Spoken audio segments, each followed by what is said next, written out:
লাশটা অক্ষত আছে। আমার শ্বশুরের লাশটা সম্পূর্ণ ভালোভাবে আছে, মোটামুটি অনেক ভালো আছে। আমরা চাই আমার শ্বশুরের লাশটা অন্তত যেভাবে পারেন, যেমনে পারেন আমার শ্বশুরের লাশটা আমাদের মাঝে দিবেন।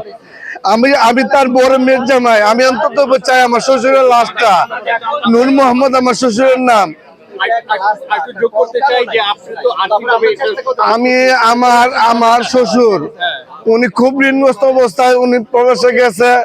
উনি এখনো কোনো সচ্ছলতা নাই, ঠিক আছে, উনি সচ্ছলতা নাই। আপনারা যেমনে যে পারেন আলহামদুলিল্লাহ সাহায্য করবেন, আমরা তা গণ্য নিব। আমাদের বাড়ি হচ্ছে গুগনগর ওপার, গুপচর বড় মসজিদ। আমি ওনার বড় মেয়ের জামাই, কিন্তু আমি যে একটা মেয়ের জামাই, আমি তাকে কিছু সাহায্য করি। আমি নিজেই ঋণগ্রস্ততা, আমি নিজের ঋণগ্রস্ততা। জি, আমার শ্বশুরের লাশটা আপনারা যেমন পারেন আইনা দিবেন। আপনাদের কাছে আমি এই আকুল মিনতি জানাচ্ছি।